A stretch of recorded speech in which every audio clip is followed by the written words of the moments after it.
Kalau kita lihat secara historis, Mhm, di tahun 2015 mhm, dulu sempat terjadi kebakaran yang cukup hebat, mhm, di mana menimbulkan kerugian ekonomi yang cukup iya, signifikan, Pak, bahkan 221 triliun mhm rupiah. mhm. Nah, itu sebetulnya apa sih, Pak, penyebabnya dan seperti apa evaluasi dari KLHK sehingga ini bisa dijadikan pelajaran atau mitigasi di kemudian hari? Ya 2015 kan kita tahu itu El Nino paling parah ya, Ya. bahkan kemarauannya sampai 45 bulan kan. Mhm. Dan itu menyebabkan apa, impact yang luar biasa tadi, bahkan beban ekonominya atau biayanya juga besar. Nah, belajar dari pengalaman itu, maka kita lakukan corrective action, Corrective penanganan action. ya, penanganan karhutla ini tadi. Kita perbaikin kebijakannya seperti yang saya bilang tadi, kita perbaikin koordinasinya, kita perbaikin cara-cara mitigasinya ya. Tadi macam-macam tadi saya bilang kan, baik mitigasi secara prevensi ya, pencegahan, patroli dikuatkan, satgas dibentuk, kemudian dilakukan apa monitoring data hotspot dan sebagainya, di informasinya kita kuatkan dengan melibatkan teknologi apa eh, yang semakin baru gitu ya, teknologi pemantauan hotspotnya.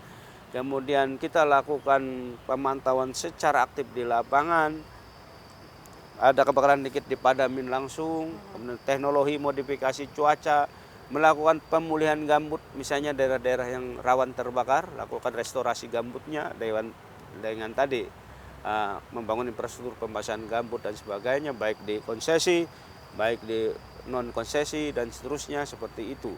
Kemudian kita bangun apa pusat-pusat simpul-simpul koordinasi di daerah. Bahkan kita sekarang juga menerapkan misalnya tingkat lapangan di desa membentuk MPA-MPA kan, masyarakat peduli api gitu ya, di daerah desa-desa melibatkan juga Babinsa dan seterusnya yang ada di situ. Ini semua langkah-langkah yang dilakukan pemerintah, corrective action tadi ya, supaya pengalaman 2015 itu tidak pernah terulang lagi untuk Ya. saat ini dan seterusnya. Dan itu fakta terjadi dalam 3-4 tahun terakhir ya. Oke, nah menarik nih Pak, dengan corrective action yang sejauh ini dilakukan oleh KLHK. Seperti apa sih Pak tren karhutlah khususnya sepanjang semester pertama 2023 ini? Apakah sudah ada perbaikan Pak? Ya kita lihat kan, ya kita bicara 2-3 tahun terakhir saya bilang kan, biarpun memang 2-3 tahun ini tidak ada El Nino ekstrim ya, tapi ya tren baik hotspot, luasan karhutlanya semakin turun gitu ya. Gambarannya itu bisa menurun berapa persen sih Pak? Ya sudah banyak, kalau tahun lalu aja kita hampir 80-90% dibandingkan 2015 kan. Jadi ini yang kita pertahankan ya, perbaikan seperti ini. Tapi bicara kalau zero fires mungkin that is impossible ya, tidak mungkin ya, karena bagaimana kebakaran kecil mesti ada dan Iya, apalagi tadi sebagainya. di Kalimantan juga lahannya gambut ya Ya Pak, karena sehingga tidak ya bisa tadi dihindari. karakteristik fisik kita, tanah kita, kalau ada gambut macam ini memang beresiko tinggi terjadinya kebakaran kalau gambut itu tidak kita kelola dengan baik. Itu prinsipnya dulu. Kalau kita mengelola gambut melawan kodratnya. Melawan kodrat itu, gambut itu kan kodratnya kan harusnya basah dan lembab sepanjang waktu. Tapi kalau kita keringkan itu melawan kodratnya. Oke. Kita buka untuk pertanian tapi kita drain misalnya ya.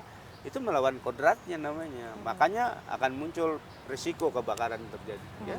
Pak Alu, terkait dengan dampak El Nino, tidak hanya sebetulnya kebakaran hutan dan juga lahan, tapi juga ada potensi kekeringan yang menyebabkan ancaman ketahanan pangan. Nah sebetulnya Pak, ini bagaimana mitigasi dan juga antisipasi di bidang ini? Ya saya kira ini tidak hanya tugasnya KLHK ya. Karena yang namanya El Nino itu kan musim kering yang sangat ekstrim ya, dan berjangka panjang ya, tidak hanya 1 bulan tapi juga bisa 2 bulan 3 bulan gitu. Ya tentu berarti kan ada defisit air di situ ya, defisit curah hujan sangat minim gitu ya. Ya sementara pangan, pertanian, ya perkebunan macam-macam butuh air kan. Itu bagian dari untuk meningkatkan mempertahankan produktivitasnya. Jadi kalau itu kurang, ya berarti akan terganggu produktivitas pangan kita terutama ya, karena Jadi kekurangan betul-betul air. Maka dampak itu El Nino ini bisa dikatakan cukup multiplier efeknya banyak ya Pak? luar biasa. Makanya antisipasi harusnya bendungan-bendungan kita, misalnya ya nih, kita bicara bendungan ya. bendungan kita yang besar itu pada musim hujan banyak, itu harusnya seoptimalnya nampung air kan gitu. Embung-embung optimal nampung air. Sehingga pada saat defisit curah hujan seperti sekarang, misalnya di El Nino, itu kita masih punya cadangan air. Gambut tadi makanya disekat-sekat ya. Dibangun infrastruktur pembasahan gambut supaya air tetap ada, supaya tidak terjadi defisit air yang berlebihan di situ, sehingga produktivitasnya bisa kita jaga. Jadi antisipasi itu ya tadi dengan mengoptimalkan semua kolam-kolam retensi air sama masa musim hujan, misalnya bendungan, retensi, kemudian embung-embung, harusnya kita tahan semua air di situ. Kita panen air hujannya, kita simpen pada musim kemarau seperti ini.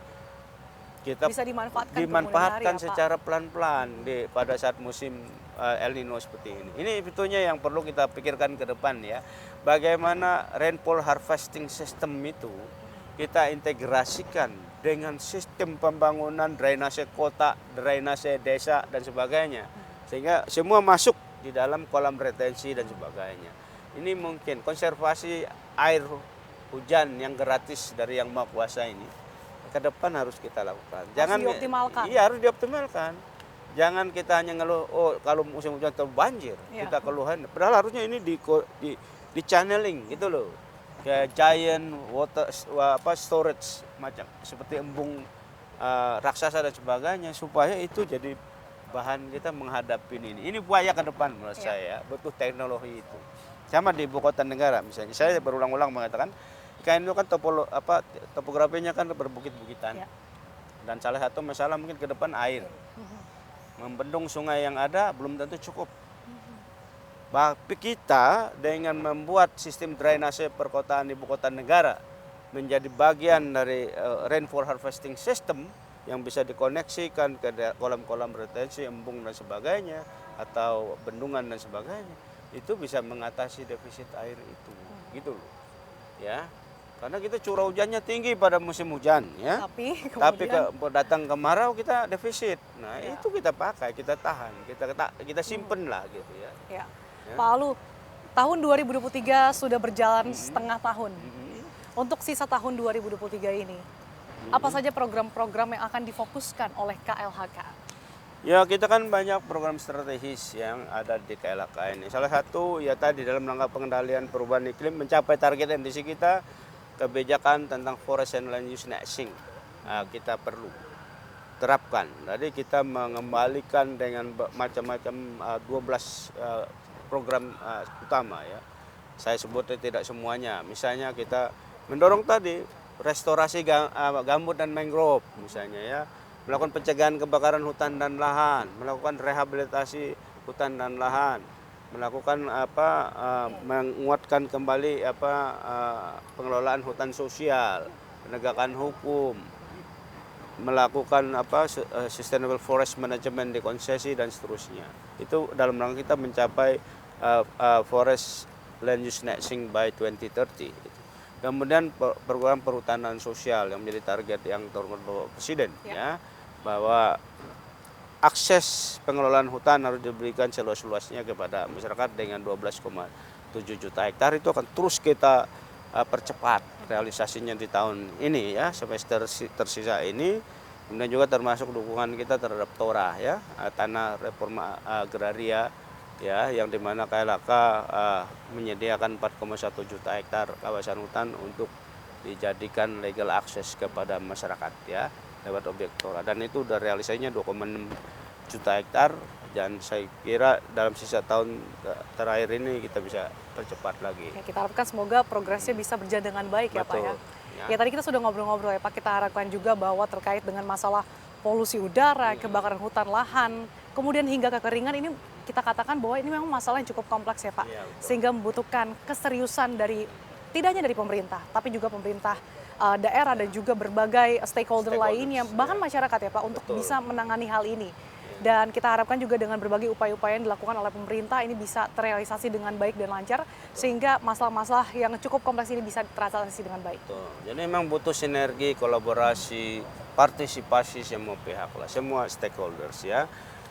Kita mampu mencegah bencana dengan baik, berarti kita mampu mencegah eksternalitas negatif. Eksternalitas negatif itu ada eksternalitas kerugian ekonomi, kesehatan, sosial, dan lain-lainnya.